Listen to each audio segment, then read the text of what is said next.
Praise the Lord, dear brothers and sisters. Let us commit this time to the Lord in prayer. प्रिय सहोदर सहोदरिनी अभी දැන් යාප්තාවෙන් මෙම මෙහෙය ස්වාමීන් වහන්සේගේ අතර බාර කරමු. பிரியமான சகோதர சகோதரிகளே, நாங்கள் இப்பொழுது ஜெபத்திலே இந்த கூட்டத்தை கர்த்தருடைய கரத்திலே ஒப்புக் கொடுப்போம். Our gracious loving heavenly Father, our great and mighty God, eternal God, God of love, God of peace and God of grace, we come to thee in the name of our loving Savior, the Lord Jesus Christ. Our Lord Jesus, who paid the penalty of our sins on the cross. The Lord Jesus, who rose again from the dead and highly exalted now at the right hand of the Father, interceding on our behalf, our eternal high priest, after the order of Melchizedek.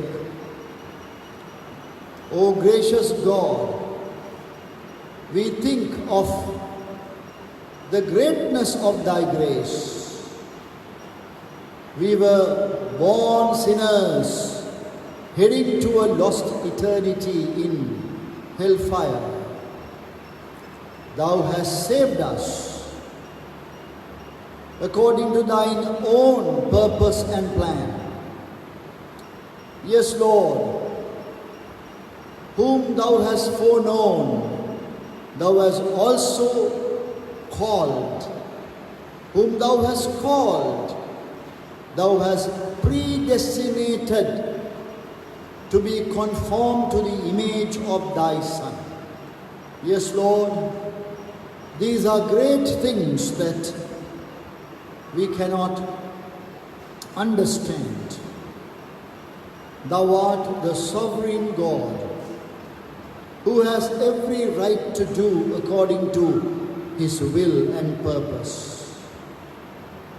So acknowledging thy eternal greatness, we come to thee. And then, Lord, we also are reminded of thy eternal love, unfathomable love. How God loved us even before the foundation of the world and chose us in Christ. Oh God, we realize that you bore the sorrow of the death of your Son in your heart throughout eternity past. Then finally, you allowed your Son to go to the cross. When the fullness of time was come, God sent his only begotten Son, born of a woman, born under the law, to redeem those who were under the law and under the curse of the law. We thank thee, Lord, for doing all these things. Yes, eternity is too short to talk of all thy wondrous love and grace. As the time goes by in eternity, if there is a reckoning of time, we will grow in appreciation of what thou hast done. At the moment, O Lord, with these limited faculties that we have, we just want to worship thee, exalt thy holy name. And Lord, look into thy word this morning. Thou hast written down adequately for thy people to read and understand. In the book of Revelation, we find that it was given to thy saints to reveal the things that will come to pass shortly. Lord, help us that we may be in increasing measure live like thy servants, the servants of God, the bond slaves, doulos. Yes, Lord, this is what we need. Lord, we come out of that frame very often and our calling, and we desire to be masters. Forgive us, have mercy on us. Lord, make us thy servants, so that thou wouldst reveal to us the things that are revealed in the book of Revelation. We thank thee, Lord, that for the last 32 days we have been discussing, studying the book of Revelation. Not that we have done a comprehensive study, but Lord, we have gathered a little bit of information as to what's going to happen in the future during the tribulation time. Yes, Lord, we know they are not very relevant to us because we will not be there when these things happen. Thou hast a great evacuation plan. So, loving Father, we cry unto thee that thou mayst prepare us for that evacuation plan. Behold, I come quickly, thou hast said. The Son of Man will come at a time that you least expect him, thou hast said. Behold, I come as a thief in the night, thou hast said. So help us, Lord, that we may be prepared. Now, loving Father, as we have come to the end of the study of the tribulation time, we pray that thou wilt confirm the word in our hearts and now move and motivate us to action, to lead a life worthy of thyself, worthy of the calling wherewith thou hast called us. Hear and answer our prayer. Open the scriptures to us. In the name of our loving Savior, the Lord Jesus Christ, we pray. Amen. In between the 4 stages of God's judgments coming upon the earth during tribulation time, there are the important things that are listed. පීඩා කාලය තුලදී පොළොව පිටට ඇදහැලෙන්නා වූ දෙවියන් වහන්සේගේ විනිශ්චයේ පියවරවල් 4 අතරතුර තවත් වැදගත් සිද්ධීන් ලියවී තිබෙනවා. ඒවා අප ලයිස්තුගත කරගත්තා. உபத்திரவ காலத்துக்குள் தேவனுடைய நியாய தீர்ப்பு 4 கட்டங்களாக வரும் காலத்திலே அவைகளுக்கு இடையில் நடைபெறும் முக்கியமான காரியங்களும் வெளிப்படுத்தல் புத்தகத்தில் எழுதப்பட்டிருக்கிறது. நாங்கள் அதை பட்டியலிட்டிருக்கிறோம். In the list of those special things, number 11 and 12 dedicated to the fall of Babylon. එම විස්තර අතරේ ලයිස්තුවේ අංක 11 සහ 12 අප වෙන් කරලා තිබෙන්නේ බබිලෝනියේ වැටීම පිළිබඳව කතා කරන්නටයි. அந்த விவரங்களுக்குள் 11ஆவதும் 12ஆவதும் காரணங்களாக பாபிலோனினுடைய வீழ்ச்சியை குறித்து நாங்கள் பார்க்கின்றோம். Babylon, the word Babylon is used in that passage as clearly seen and understood symbolically. It is used symbolically for us to understand the nature of the world throughout the history of man. මෙය මේ බබිලෝනිය කියන වචනය භාවිත වෙන්නේ සංකේතාත්මකවයි. ඒක පැහැදිලි. මේ ලෝකයේ ස්වභාවය අපිට පෙන්වන්නට මේ මනුෂ්‍ය ඉතිහාසයේ පුරා பாபிலோன் என்ற வார்த்தை ஒரு அடையாள வார்த்தையாக இங்கே பாவிக்கப்படுகிறது. மனித வரலாற்று முழுமையாக மனிதனுடைய சுபாவம் என்னவென்று அது எடுத்து காட்டுகிறது. When the global flood happened, and after the flood, we would expect man, Noah and his children to only be consecrated and dedicated to God.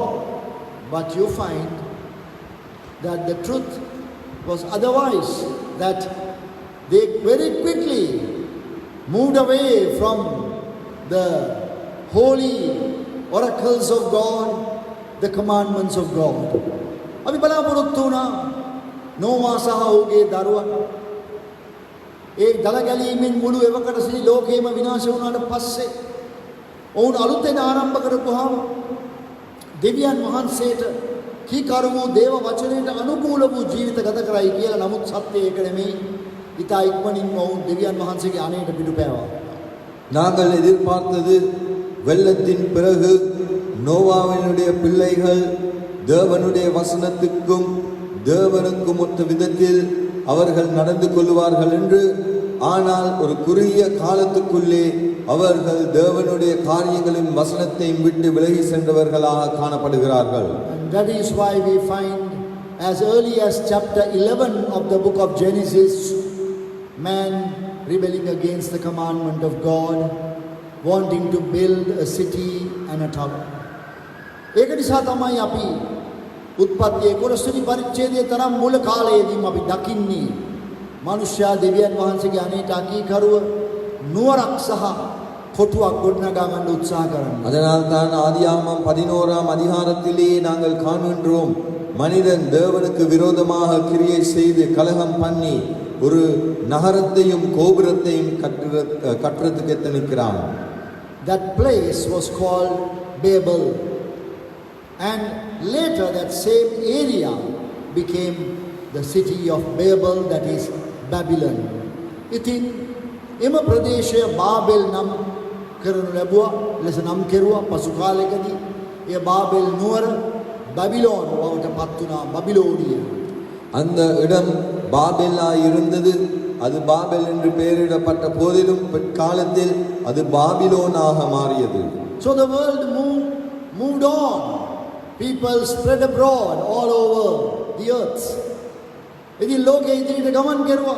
මිනිසුන් ලෝකයේ පුරාම පැතිර ගියා. உலகம் முன் சென்றது. மனிதர்கள் உலகம் எங்கும் பரவினார்கள். Most probably even the division of the continents would have taken place after that. බොහෝ දුරට හිතන විදියට නම් මේ මහද්වීප බෙදීම පවා ඊට පසුව සිදු වෙන්නට ඇති කියලා අපි විශ්වාස කරනවා. நாங்கள் விசுவாசிக்கின்றோம் அதற்கு பிறகே இந்த கண்டங்கள் பிரிந்து போயின என்று. And we find that spirit of rebellion continuing and now deteriorating, that is man becoming a worshipper of many gods, polytheistic society. ඉතින් මේ කැරලිකාරකම දිගටම ගමන් කරනවා. එපමණක් නෙමෙයි, තවත් නරක බවට පත් වෙනවා. මිනිසා බහුදේවතා නමස්කාරය, බහුදෙවිවරුන්ට වඳින්න පටන් ගන්නවා. நாங்கள் காண்கின்றோம், மனிதன் தொடர்ந்தும் கலகம் செய்கிறான்.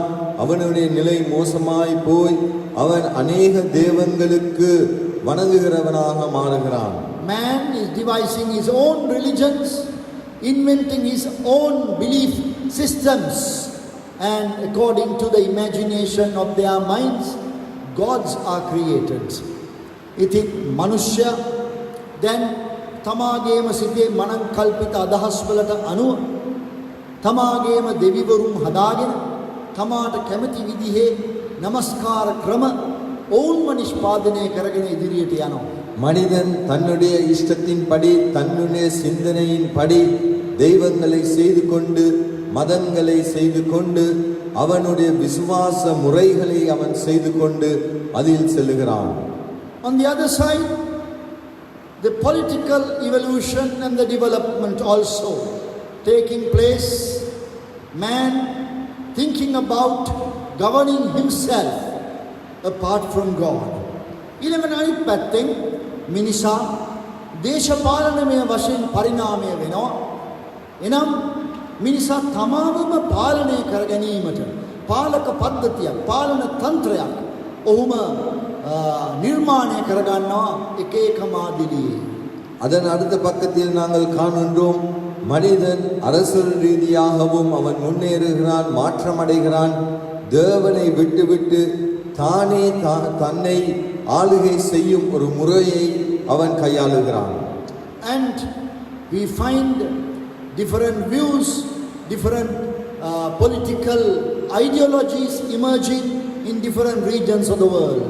විවිධ ආකාරයේ දේශපාලනමය මතවාදයන් මනුෂ්‍යයන් අතරේ ලෝකයේ විවිධ පළාත්වල පැතිරී යනවා.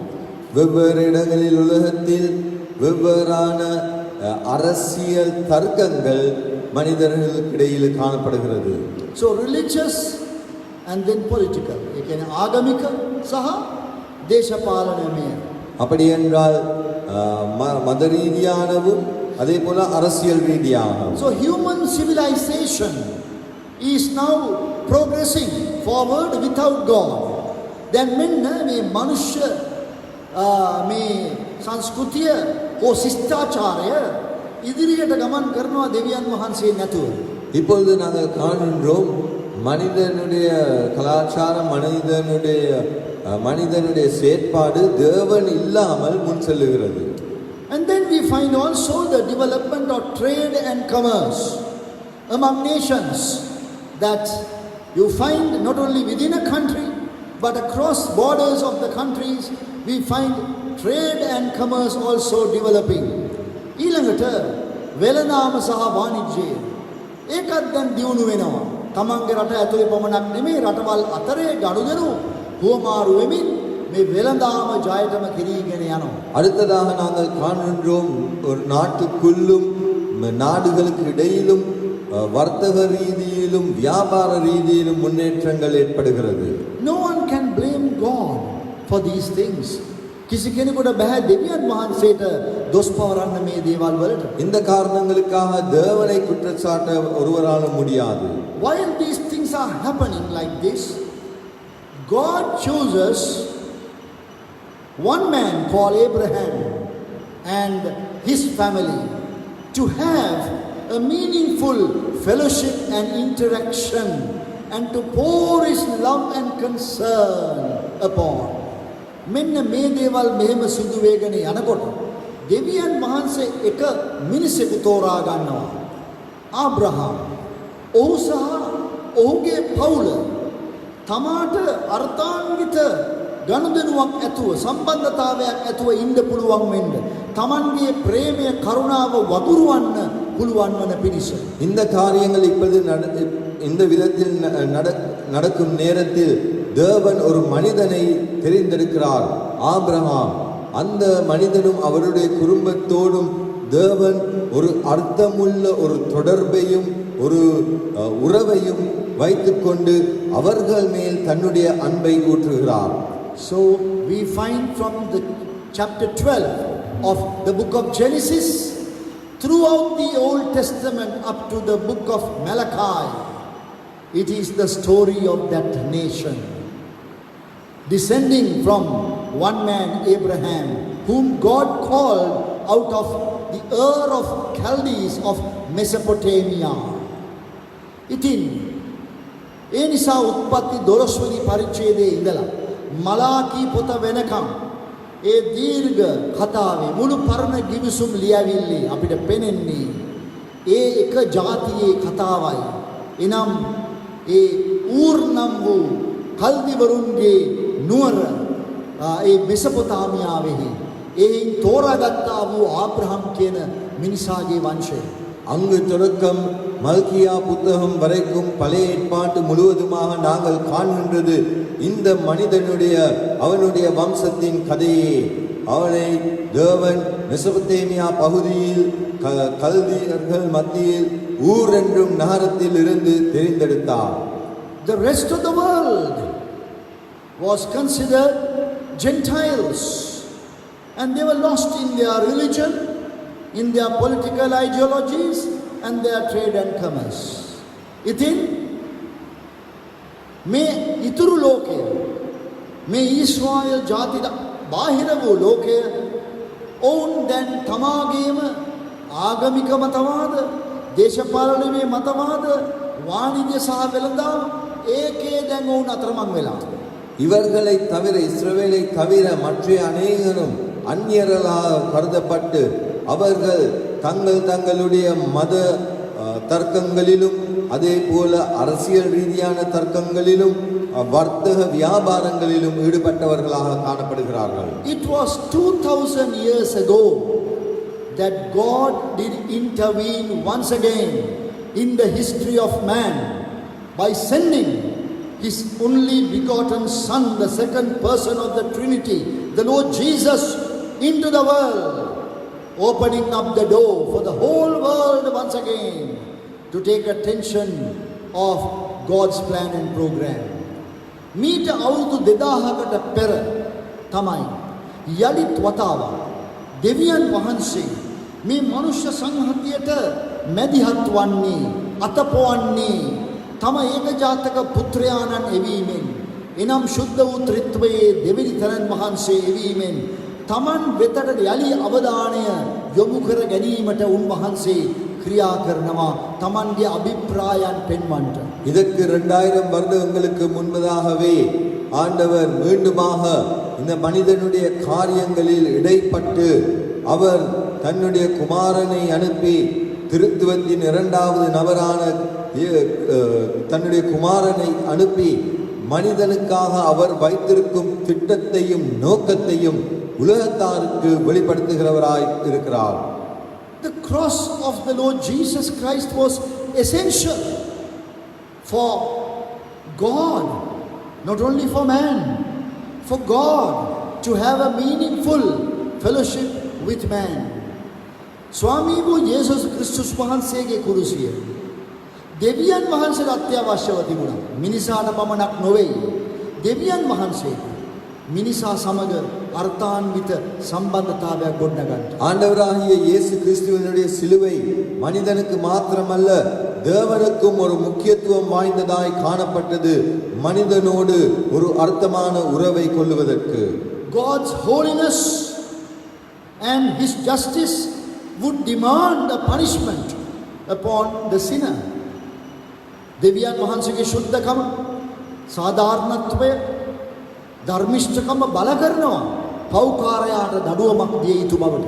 தேவனுடைய பரிசுத்தமும் அவருடைய நீதியும் ஒரு பாவிக்குரிய தண்டனையை கொடுக்க வேண்டும் என்று கேட்டு நிற்கிறது.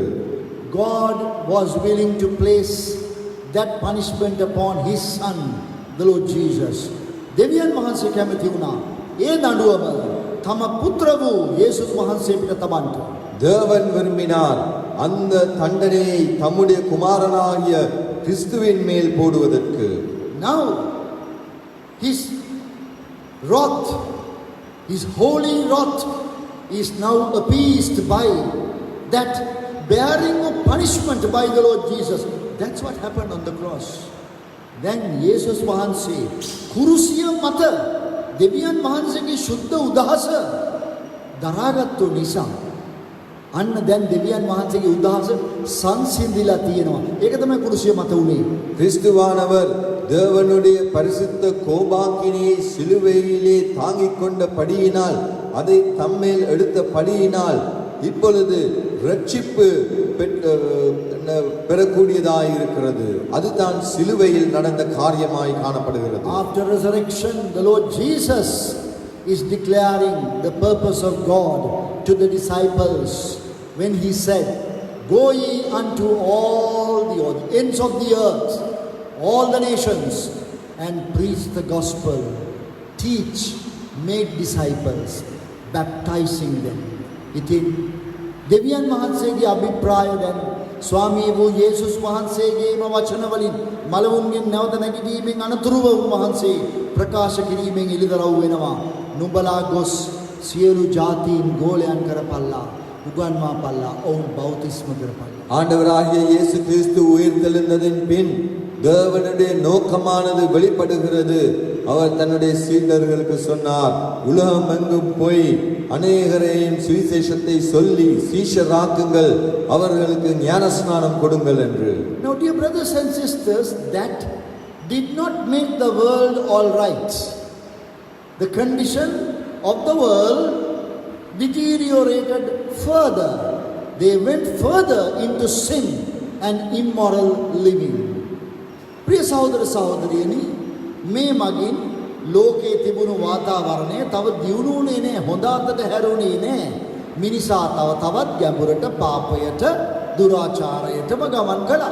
பிரியமான சகோதர சகோதரி, இதன் மூலம் எல்லாம் நன்மையாய் இருக்கவில்லை. ஆனாலும் மனிதன் மேலும் மேலும் பாவம் செய்து அவனுடைய நிலைமை மோசமாகி கொண்டு சென்றது. But God was able to gather unto himself a remnant which is called the church, who would finally become the bride of Christ. නමුත් සිදු වුණේ දෙවියන් වහන්සේට හැකි වුණා යම් ඉතිරි කොටසක් එකතු කරගන්න. එයට කියනවා සභාව කියලා. ඒ තමයි අවසානයේ යේසුස් ක්‍රිස්තුස් වහන්සේගේ මනාලිය බවට පත්වන්නේ. ஆனால் தேவன் ஒரு மிகுதியான ஒரு சிறு கூட்டத்தை தனக்கென்று ஒதுக்கி கொண்டார். அதை சபை என்று நாங்கள் அறிந்திருக்கிறோம். அந்த சபையானது கடைசியில் இயேசு கிறிஸ்துவினுடைய மனவாட்டியாகிறது. Still the invitation is open to all, but only those whom God has chosen will come in. ඉතින් ආරාධනාව සෑම දිනකටම තිබෙනවා. නමුත් දෙවියන් වහන්සේ විසින් තෝරාගනු ලැබුව අය පමණයි ඇතුළට එන්නේ. அழைப்பு எல்லாருக்கும் காணப்பட்டாலும் தேவனால் தெரிந்தெடுக்கப்பட்டவர்கள் மாத்திரமே உள்ளே வருவார்கள். So the rest of the world still deeply involved in their religious ideologies and the political ideologies. ඉතින් ඉතුරු ලෝකය මුළුමනින්ම තමාගේ ආගමික මතවාද සහ දේශපාලන මතවාදවල ගැඹුරටම ගිහිල්ලා තියෙනවා. மிகுதியான உலகத்தார் எல்லோரும் தங்களுடைய அரசியல் மத தர்க்கங்களிலே ஈடுபட்டவர்களாக இருக்கிறார்கள். Atheism is lack of belief in God. මේ අදේවවාදය දෙවියන් වහන්සේ කෙරෙහි විශ්වාස නොකර සිටීම, දෙවියන් වහන්සේගේ පැවැත්ම විශ්වාස නොකිරීමයි. தேவனை விசுவாசியாமல் இருப்பது ஆத்திகம் அந்த காரியமாக காணப்படுகிறது. And then on the other hand, belief in many gods, maybe millions of gods. ඉතින් ඊළඟට අනිත් පැත්තෙන් දෙවිවරු මිලියන ගණනක් කෙරෙහි විශ්වාස කිරීම. அடுத்த பக்கமாக நாங்கள் காணுகிறோம், மனிதன் அநேக தேவங்களை, மில்லியன் கணக்கான தேவங்களை விசுவாசிக்கிறான். And then on the other hand, there is belief in one God who is not the true and the living God, not the God of the Bible, but an imaginary God. ඊළඟට විශ්වාසයන් තියෙනවා එක දෙවියන් කෙනෙක් ගැන. එනම් ඒ තමයි හිතින් මවාගත්තු එක දෙවියෙක්. බයිබලයේ විස්තර වෙන සුද්ධ දෙවියන් වහන්සේ නෙමෙයි. அடுத்ததாக இருக்கிறது ஒரு தேவனை குறித்து விசுவாசிப்பது, ஆனால் வேதத்தில் உள்ள உண்மையான மெய்யான தேவத்தை குறித்ததான விசுவாசம் அல்ல. Now, what we find in the book of Revelation, chapter 17 and 18, is God coming now to judgment with all these, the rest of the world who have been going forward outside the purpose of God.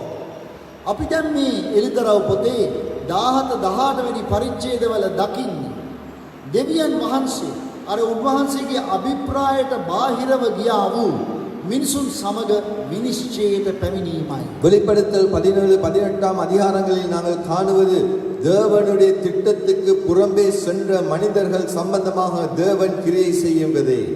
So the symbol used there is Babylon. එහිදී භාවිත වෙන්නා වූ සංකේතය තමයි බබිලෝනිය. அதற்காக பயன்படுத்தப்படுகிற அடையாளமானது பாபிலோனாய் இருக்கிறது. When we read chapter 17 and 18, we find the ecclesiastical Babylon, that is that the religions of the world.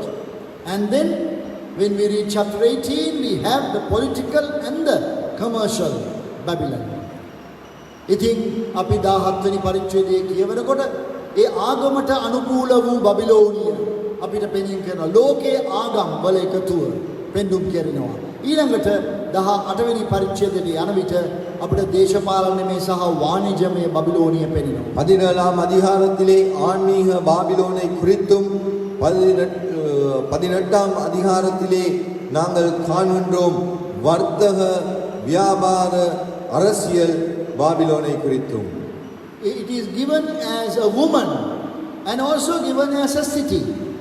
ඉතින් ඒක ස්ත්‍රියක් විදිහට සඳහන් වෙනවා, නුවරක් විදිහට සඳහන් වෙනවා. அது ஒரு ஸ்திரீயாகவும் ஒரு நகரமாகவும் சொல்லப்படுகிறது. These are again symbols. One, the religious grouping or all the religions coming together represented by the woman, and the political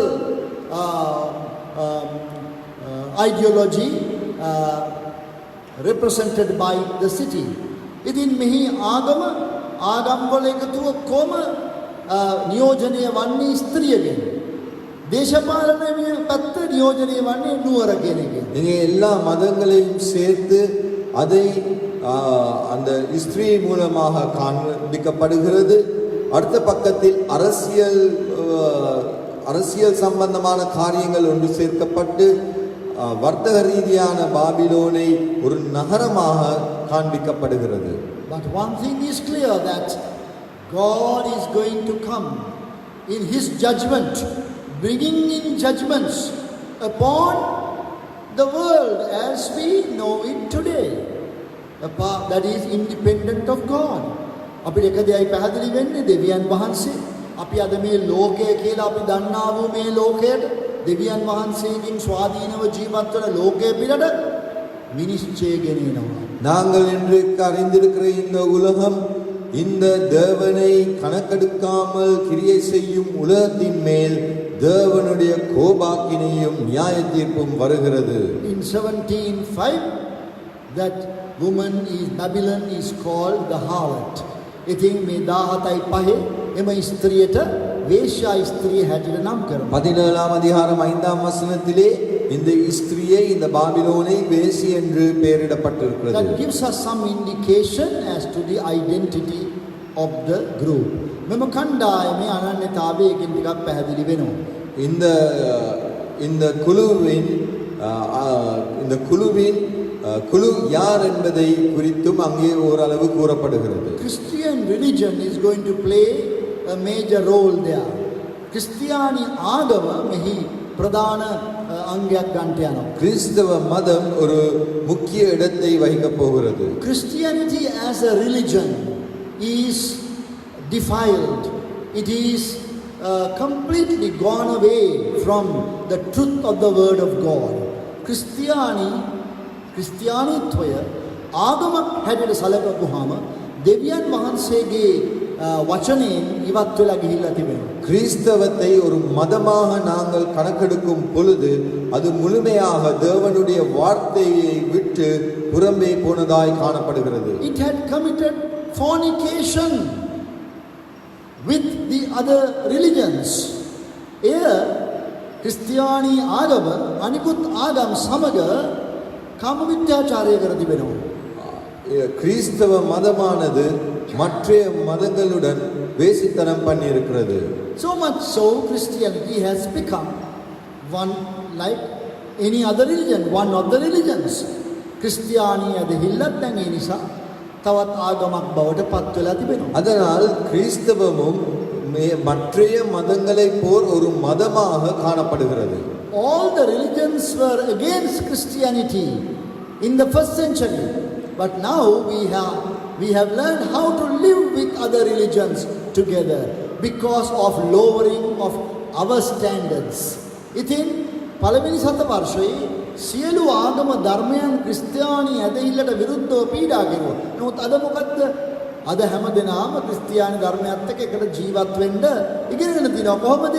අප විසින් අපගේ ප්‍රමීතීන් පහත දැමීම නිසා. முதலாம் நூற்றாண்டில் மற்ற மதங்கள் எல்லாம் கிறிஸ்தவத்துக்கு விரோதமாய் காணப்பட்டாலும் தற்காலத்திலே நாங்கள் காண்கின்றோம் மற்ற மதங்களோடு ஒற்றுமையாக வாழுவதற்கு கிறிஸ்தவம் பழகப்பட்டு இருக்கிறது. ஏனென்றால் தங்களுடைய மட்டங்களை அவர்கள் குறைத்து தரங்களை குறைத்துக் கொண்டிருக்கின்றபடியினால் Yes, Christians have, or the religions have their dedicated places of worship, and Christians also have such places. ඉතින් ලෝකේ ආගම් වලට තියෙනවා වෙන් කරපු නමස්කාර ස්ථාන, ක්‍රිස්තියානියටත් තියෙනවා. உலகத்தின் மதங்களுக்கு தங்களுக்கே அர்ப்பணிக்கப்பட்ட வழிபாடு இடங்கள் காணப்படுகிற நிலையில் கிறிஸ்தவத்துக்கும் அப்படி காணப்படுகிறது. They have priests, we also do have priests. ඔවුන්ට පූජකයෝ සිටිනවා, අපිටත් පූජකයෝ ඉන්නවා. அவர்களுக்கும் ஆசாரியர்கள் காணப்படுகிறார்கள், எங்களுக்கும் இவர்களுக்கும் ஆசாரியர்கள் They காணப்படுகிறார்கள். have rituals performed. We also have rituals performed. ඔවුන්ගේ තිබෙනවා යම් යම් මේ කරන වතිවතාවන්, ඔවුන්ගේ දෙවිවරු ඉදිරිපිට. අපිටත් තියෙනවා ඒ වගේම වතිවතාවන්. அவர்களுடைய தெய்வங்களுக்கு முன்பதாக அவர்கள் செய்யும் சில செயற்பாடுகள் காணப்படுகிறது, எங்களுக்கும் அப்படியான செயற்பாடுகள் காணப்படுகிறது. Yes. Christianity has deteriorated to the level where some prominent leaders who name the name of Christ would deny even the Bible record and say all religions will lead people to the same place. Oh, koi taram palyat basada kiyatot de nayakayan me Christiani minisun atare nayakayan කියනවා දේව වචනේ සත්‍යතාවයක් එපා කරනවා. ඔවුන් කියනවා සියලුම ආගම ධර්ම වලින් අපිව ගෙනියන්නේ එකම තැනටයි කියලා. கிறிஸ்தவ பெயர் தரிக்கும் சில தலைவர்கள் கூட அவர்கள் கூறுகிறார்கள் எல்லா மதங்களுமே ஒரே இடத்திற்கே எங்களை கொண்டு போகிறது என்று தேவனுடைய வசனத்தை அசட்டை பண்ணுகிறார்கள். Such institution God would call a harlot. එවැනි ආකාරයේ දෙයක් දෙවියන් වහන්සේ වේශ්‍යාවක් හැටියට හඳුන්වනවා. Such an establishment is known as a harlot. එවැනි සංවිධානයක් මේ වේශ්‍යාවක් හැටියට සැලකනවා. அப்படிப்பட்டமான கூட்டங்கள் அமைப்புகள் ஒரு வேசியாக கர்த்தர் கருதுகிறார். And God's judgment will fall upon that. දෙවියන් වහන්සේගේ විනිශ්චයක පිටට එනවා. தேவனுடைய நியாய தீர்ப்பு அவர்கள் மேல் வரும். So the beast, the political leader and the revived Roman Empire will carry the woman in the beginning, but according to chapter 17 we find in verse 16 that she will be destroyed by the same beast. මුලින් අපිට පේනවා 17 වෙනි පරිච්ඡේදයේ ඒ මුර්ගයා සහ ඒ යලි නැගිටවුන් ලැබුවා වූ රෝම අධිරාජ්‍යය ඒ ස්ත්‍රියව උසුලාගෙන යනවා. නමුත් 17යි 16 වෙනකොට පේනවා ඒ ස්ත්‍රියව විනාශ කර දමන්නේ ඔවුන් විසින්මයි. 17ஆம் அதிகாரம் ஆரம்பத்திலே நாங்கள் காணுகின்றோம் அந்த மிருகமும் மீண்டும் உயிர்ப்பிக்கப்பட்ட ரோம பேரரசும் இந்த ஸ்திரியை தாங்கிக் கொண்டு சென்றாலும் 16ஆம் வசனத்திலே நாங்கள் காணுகின்றோம் அந்த மிருகத்தினாலே இந்த ஸ்திரீ கொலை செய்யப்படுவாள்.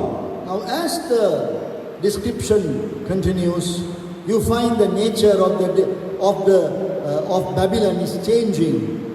Lot of trade and commerce is brought before us.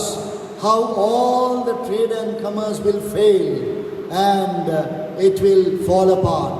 ඉතින් අපිට පේනවා මේ විස්තරය දිගට කරගෙන යනකොට දැන් මෙතන විස්තරය වෙනස් වෙනවා. දැන් වැඩිපුර වාණිජ්‍ය වෙළඳාම ඒව ගැන කියවෙනවා. ඒව කොහොමද බිඳ වැටෙන්නේ කියලා. இங்கே விவரம் சொல்லிக்கொண்டு போகையில் நாங்கள் காணுகின்றோம் வர்த்தக ரீதியாகவும் வியாபார ரீதியாகவுமான காரியங்களை குறித்து அநேகமான விவரங்கள் சொல்லப்படுகிறது. அவற்றின் முன்னேற்றத்தை குறித்தும் அவைகள் கடைசியில் விழுந்து போகிறதை குறித்தும் 18:10 tells us, alas, alas, that great city Babylon, that mighty city, for in 1 hour is thy judgment come.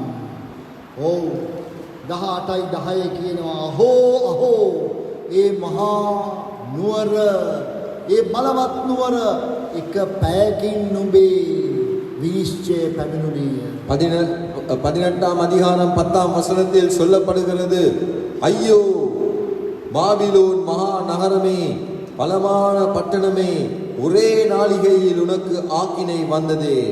Destruction will come swiftly. Within, it says, In an hour it happened. විනාශය එන්නේ වේගෙන්. එක පැයකින් සිදු වුණයි කියලා කියනවා. ஆக்கினை அழிவு மிகவும் வேகமாக வருகிறது, ஒரு நாளிகையிலே வருகிறது. Verse 19, 19. 19ஆம் வசனம். Alas, alas, that great city wherein were made rich all that had ships in the sea by reason of her costliness. For in 1 hour is she made desolate. Aho, aho, තමාගේ නැව් මාර්ගයෙන් බොහෝ දෙනෙකු පොහොසත් කෙරුවා වූ මේ නුවර එක පැයකින් නුඹව නාස්ති වුණා. 19ஆம் வசனம். ஐயையோ மகா நகரமே, சமுத்திரத்திலே கப்பல்களை உடைய அனைவரும் இவளுடைய உச்சிதமான சம்பூர்ணத்தினால் ஐஸ்வர்யவான்களானார்களே, ஒரு நாளிகையிலே இவள் பாழாய் போனாளே. Yes, dear brothers and sisters, today we realize that it does not take much time for the world to come to stand still, to a standstill. අපිට පේනවා සහෝදර සහෝදරනි, අද දවස් දිහා බලපුවාම ලෝකය එකතන නවතින්න වැඩි වෙලාවක් යන්නේ නැහැ කියලා. ஆம் பிரியமான சகோதர சகோதரிகளே, இன்றைய தினங்களை நாங்கள் பார்க்கும் பொழுது எங்களுக்கு விளங்கக்கூடியதாய் இருக்கிறது. முழு உலகமும் ஓரிடத்தில் நின்று விடுவதற்கு அவ்வளவு நேரம் போகாது என்பதை. That is the greatest lesson we learn from this present situation. අපි මේ කාලයේදී ඉගෙන ගන්නා වූ වර්තමාන අරුබුදයෙන් ඉගෙන ගන්න ප්‍රධානම පාඩම ඒකයි. நாங்கள் இந்த தற்போது இருக்கிற நிலைமையினால் கற்றுக்கொள்ளும் ஒரு பிரதான பாடம் இதுவே.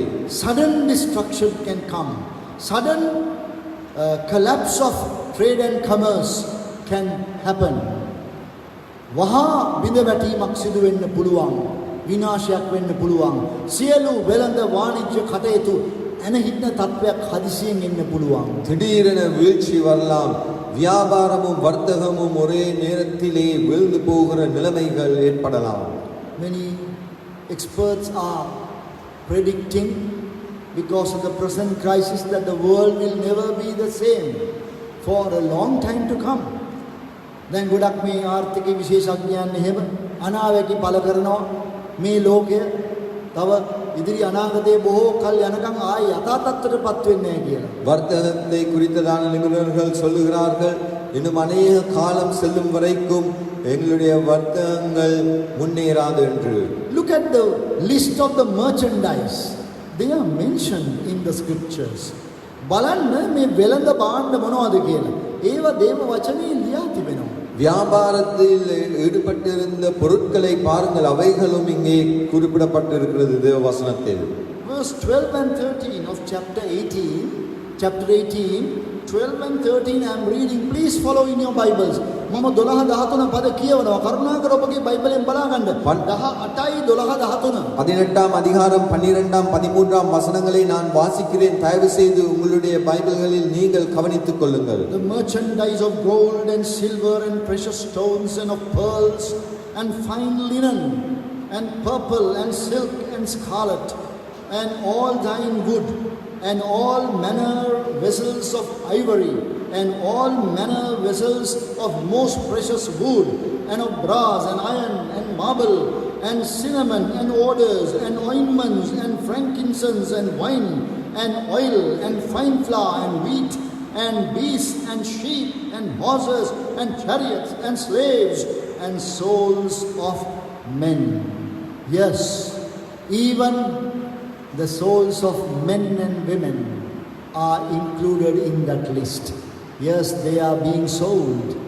ඉතින් මනුෂ්‍යයන්ගේ ආත්මත් සඳහන් කරලා තියෙනවා එම ලයිස්තුවේ. ඔව්, මිනිසුන්ව විකුණනු ලබනවා අද දවසේ. இங்கே 11ஆம் வசனம் தொடக்கம் 13ஆம் வசனம் வரை வாசிக்கப்பட்டது. அங்கே நாங்கள் காண்கிறோம் 13ஆம் வசனத்திலே ஆத்துமாக்களை கூட அவர்கள் வியாபாரம் செய்கிறார்கள். Yes, human trafficking and also hidden ways of human slavery are all over the world. ඔව්, මනුෂ්‍යව මේ හොර රහසෙන් තන තන ගෙන යාම විකිණීම සහ අපිට නොපෙනෙන ඊට රහසිගත වෙළඳාම් තිබෙනවා මිනිසුන්ව. மனிதர்களை ஒவ்வொரு இடங்களுக்கு ரகசியமாய் கொண்டு சென்று அவர்களை விற்று போடுவதும் அதே போல அடிமைத்துவங்களும் எங்களுக்கு தெரியாத விதத்தில் ரகசியமாக நடைபெற்றுக் கொண்டிருக்கிறது. Look at even the orders and ointments and frankincense are listed. You know that this perfume trade, how it is today, how large is that enterprise, going into maybe trillions of dollars all over the world.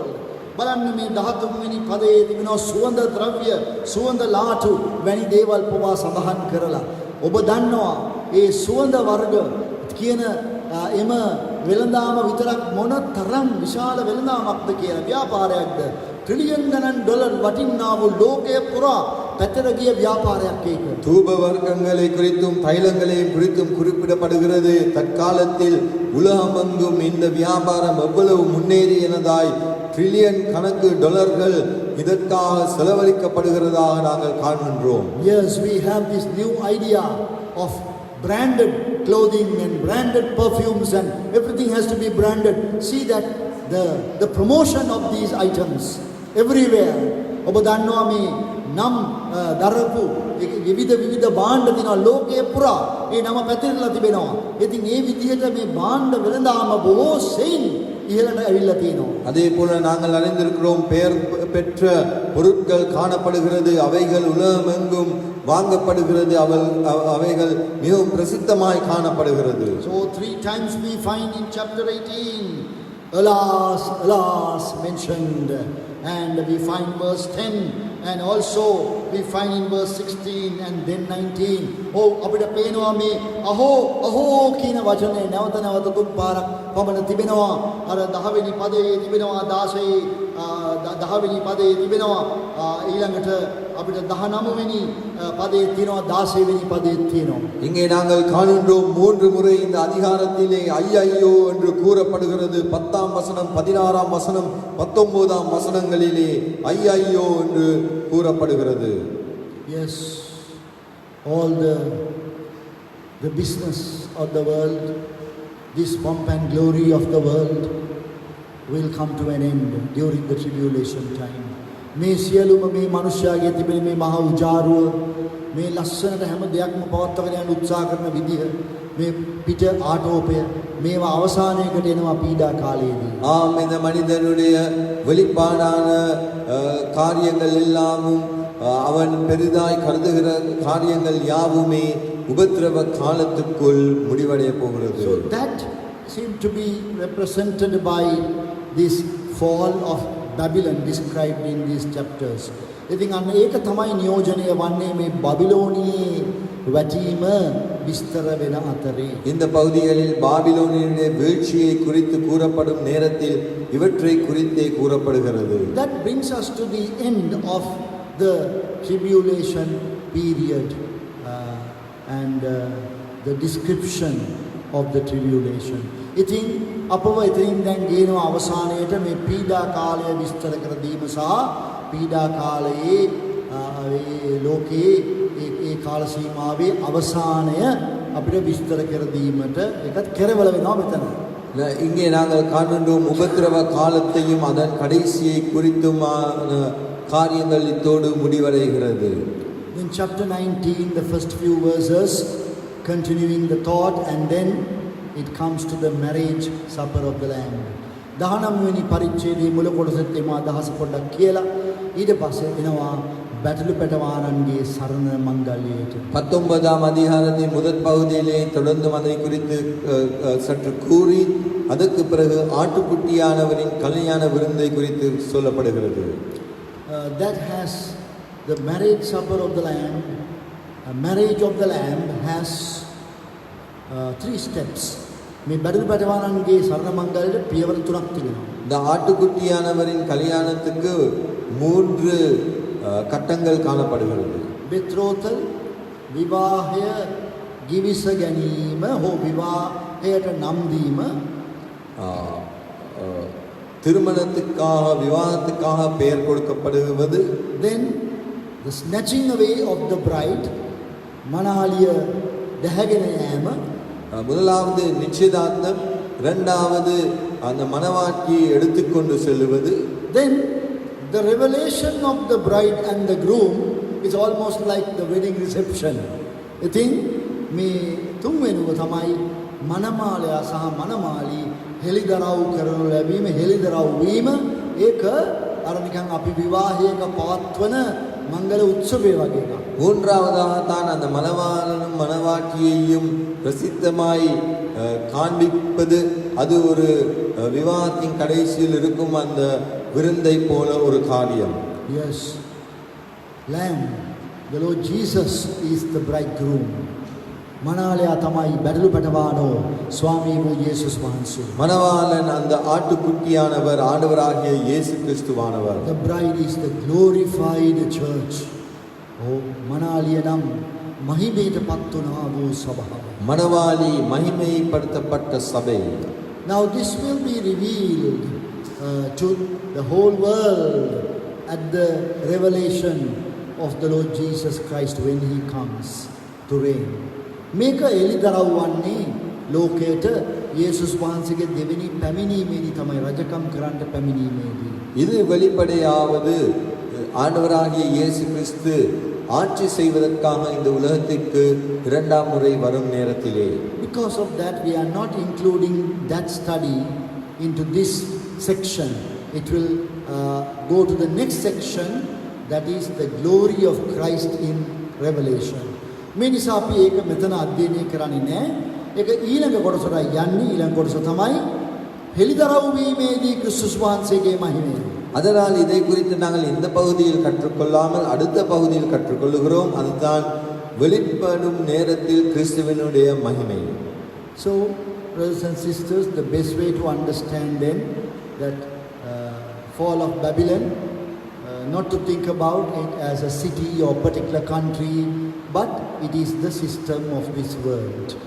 ඒ නිසා මේ අවසානයේ අර බබිලෝනිය ගැන තේරුම් ගැනීමේදී බබිලෝනිය වැටීම ගැන තේරුම් ගන්නකොට මේ බබිලෝනිය කියන්නේ එක රටක් හරි එක නගරයක් හරි කියලා කල්පනා කරන්නේ නැතුව මේ ලෝක පිළිවෙල කියලා තමයි තේරුම් ගන්න තිබෙන්නේ. அதனால் இதுதான் பாபிலோனை குறித்ததான படிப்பினை. இதை நாங்கள் விளங்கிக் கொள்ளும் போது இது ஒரு நகரமாகவோ அல்லது ஒரு நாடாகவோ நாங்கள் எடுத்துக்கொள்ளாமல் இது இந்த முறையை குறித்து கூறப்படுகிறது என்று நாங்கள் விளங்கிக் கொள்ள வேண்டும். So more than 13 chapters, 13 and a half or so, we have this description of the tribulation period. ඒ නිසා පරිච්ඡේද 13කට වැඩියෙන් 13 මාරකට වගේ තියෙනවා මේ පීඩා කාලය විස්තර කර දීලා.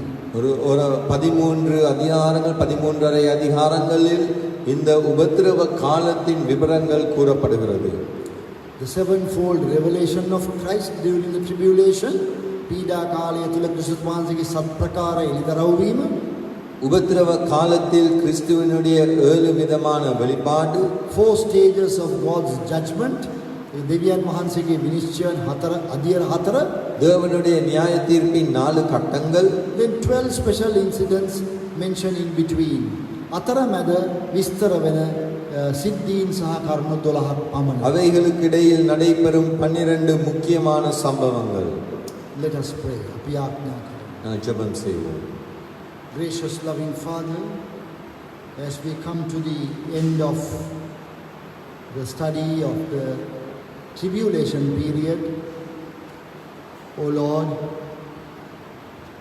we realize how bad the situation is, how much of trouble and calamity, destruction is going to come upon the world. Man not knowing the truth or refusing to believe the truth, continue to grow in darkness of sin. Have mercy, O God. Use us in the preaching of the gospel. Whosoever may come and take the water of life freely is the invitation. Lord, help us that we may present this invitation to the people around. It looks like almost an impossible task. Who will believe our report, as Isaiah said? Lord, have mercy. Whom thou hast chosen will believe. So we need to preach. Help us to continue to preach the gospel. Accept our thanksgiving and praise. In the name of our loving Savior, the Lord Jesus Christ, we pray. Amen. We have an announcement, dear brothers and sisters. Tomorrow, being Sunday, God willing, we will have at 9 o'clock in the morning the Sunday school, online Sunday school. Please encourage children to join online. And also at 9:30 in the morning we have the worship and breaking of bread service. Then 1:30 in the afternoon, the youth meeting. We hope and pray that you will be able to join us during that time. The times that I mentioned are all Sri Lankan time, and that is also the same as the Indian time. ඉතින් අපි ඔබට ආරාධනා කරනවා ප්‍රිය සහෝදර සහෝදරියනි, හෙට ඉරිදා දවසේ උදේ 9ට අප හා එකතු වෙන්න අන්තර්ජාලය ඔස්සේ මූණු පොත හරහා කුඩා දරුවන්ගේ ඉරිදා පාසල දරුවන්ට උපකාර කරන්න එම පාසලට එකතු වෙන්න මේ අන්තර්ජාලය ඔස්සේ. අප දන්නවා බොහෝ පාසල්වල පවා දැන් අධ්‍යාපන කටයුතු එහෙම සිදු වෙනවා. ඒ නිසා මේක එපමණ අපහසු දෙයක් නෙමෙයි. ඔබ මේ වෙලාව වෙන් කරලා දරුවන්ට ඒකට සහභාගී වෙන්න ඉඩ දෙන්න. උදේ 9 මාරට නමස්කාර මෙහෙය රොටි කැඩීමේ මෙහෙය තියෙනවා. ඊට එකතු වෙන්න. දවල් 1:00ට තරුණ තරුණියන්ට ආරාධනා කරනවා ඔබගේ රැස්වීමට එකතු වෙන්න. நாளைய தினத்தில் இருக்கும் கூட்டங்களை குறித்து அறிவிக்கின்றோம். காலை 9 மணிக்கு ஞாயிறு பாடசாலை ஆன்லைன் மூலமாக நடைபெறுகிறது. தயவு செய்து சிறு பிள்ளைகளை இதில் கலந்து கொள்வதற்கு உதவி செய்யுங்கள். இந்த காலத்தில் பாடசாலையில் கூட அவர்களுடைய பாடங்கள் ஆன்லைன் மூலமாக கற்பிக்கப்படுகிறது.